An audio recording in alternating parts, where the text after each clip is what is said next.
One thing I've noticed since moving to a different city for university is the change in friendship dynamics. Like, it's way harder to keep like English. It's way harder to like just hit people up and like just hang out when everyone's like dotted across the country. One thing that happened recently that basically flung my brain out of the window was when I asked my friend if she's available to go out in 3 weeks on a Thursday at 7 p.m. and she said that she will check her calendar. This forced me to mourn the ease of making plans when I was in school. When careless hours on FaceTime dwindled into a silent sequence of TikToks appearing in the chat like a pack of cards being dealt slowly across the year, I definitely felt the difference.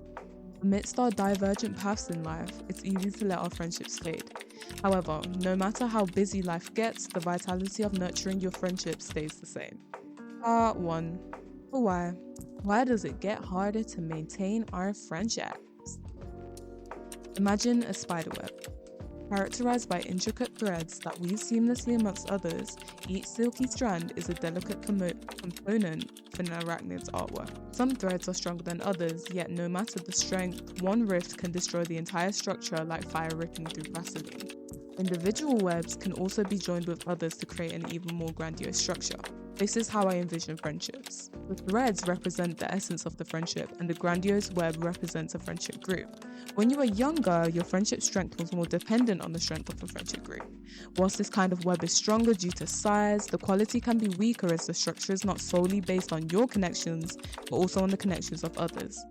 Threads of this web are also more manufactured by external factors. You go to the same schools, partake in the same clubs, live in the same areas, etc., etc., etc. Most of these things are decided for you. However, adult friendships place more emphasis on individuals opposed to groups. The strength of the threads change with our rapidly changing mindsets, locations, and priorities. Whilst the volatility of life may make it harder to make and keep friends, the heightened sense of individuality that you experience in adulthood increases the quality of them because they're more aligned with who you are. Once you find your tribe, I personally think that it's easier than it was in school. Part 2. The how. How do you maintain your friendship? I did an evaluation of my life, as you do, like when you like sit up late at night and just think about your whole life, and came up with 3 things that characterize my approach towards long-lasting friendships. As someone who's like got like most of their friends from school, I'd say that this is a spotlight. Number 1. Low maintenance. Your friends have a life and so do you. No one has time to sit on their phone all day and talk to you 24/7. Having stuff to do between moments of contact will leave you with more to talk about when you finally do have the time to catch up. We all know the phrase, absence makes the heart grow fonder. So the longer you are comfortable living life without fully devoting yourself to contact with friends, the better you'll adjust. Don't conflate this with completely neglecting your friends. It's up to you to decide how this works for your dynamics. Number 2, special occasions. Birthday, baby shower, baptism, event, cat's funeral, dad dead, picnic. Nah, I don't even know. You are there no matter what. Drop whatever else is going. Well, it depends. Unless it's a life or death situation, which is excusable, nothing should take priorities over the special days of your friends. I think they should be treated as just as important as your own. Understandably, life happens, so if you really can't make it, remember to contact them and remind them that you care, most importantly.